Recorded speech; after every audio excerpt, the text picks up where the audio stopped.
এতগুলো খাবার, তাও আবার একসাথে সকালবেলা, কিভাবে সম্ভব? আদৌ কি আমি সবগুলো আইটেম খেতে পারবো? কি মনে হচ্ছে? Hello everyone, welcome back to my world Bithi কথা।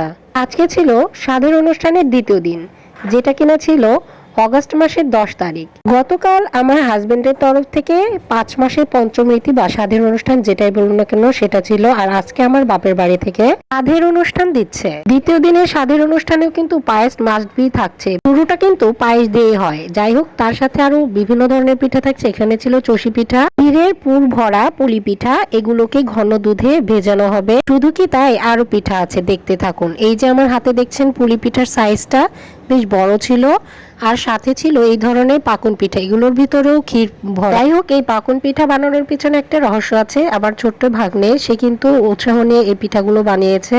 ডিজাইনটাও দেখুন কত সুন্দর হয়েছে। পিচ্চি মানুষের পিচ্চি পিচ্চি পিঠা, দুধে ভেজানো পুলি পিঠা হবে, আর হচ্ছে তেলে ভাজা পাকুন পিঠা, আর ওই চষি দিয়ে পায়েস হবে।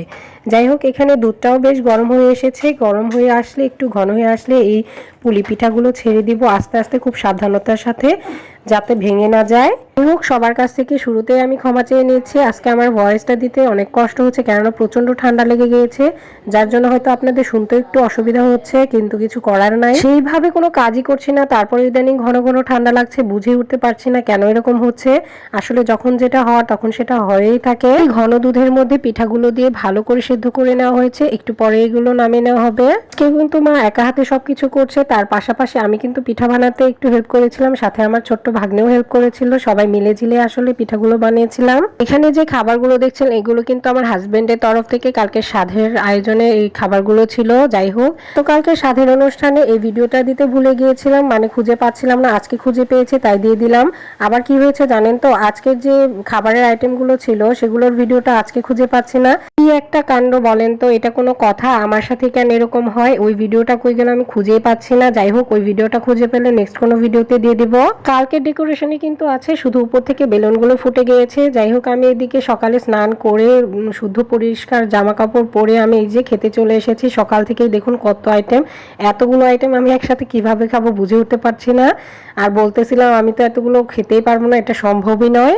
সকালে একটা নিয়ম ছিল, আমার বাপের বাসা থেকে দেওয়া নতুন গামছা আর সাবান দিয়ে স্নান করতে হয়, সেটাই করে নিয়েছি। সেটার ভিডিও ছিল, সেটাও ডিলিট হয়ে গিয়েছে, না কোথায় আছে আমি নিজেও খুঁজে পাচ্ছি না। সকালে স্নান দান সেরে এখানে খাবারে ছিল আলু ভাজি, বেগুন ভাজি দিয়ে খিচুড়ি, সালাড, আর 5 ধরনের ফ্রুটস। এর পাশাপাশি ছিল রকমারি ভাজিপুরির আইটেম, যেমন ছোলা ভাজা, মটর ভাজা, ডাল ভাজা, বাদাম ভাজা, চিরা ভাজা, সব ধরনের ভাজার আইটেম ছিল 5 থেকে 7 আইটেম। এতগুলো বলেন তো একসাথে খাওয়া যায়? আর এখানে ছিল 5 ধরনের মোয়া দিয়ে মুড়ি, খই, আর পাশে ছিল হচ্ছে ক্ষীর, আর পাশে ছিল 5 ধরনের মিষ্টি। এতগুলো আইটেম কিন্তু শুধুমাত্র সকালের জন্য। দুপুরের খাবারে হচ্ছে 3 ধরনের পিঠা, পায়েস, তারপর হচ্ছে কালকে যা যা আইটেম ছিল ঠিক সেই রকমই অনেক ধরনের আইটেম থাকবে। এই ছিল দ্বিতীয় দিন স্বাদের অনুষ্ঠানের ভিডিও। যাই হোক, ভিডিওটা আপনাদের কাছে কেমন লাগলো? যদি ভালো লেগে থাকে লাইক, কমেন্ট, শেয়ার করে দিবেন।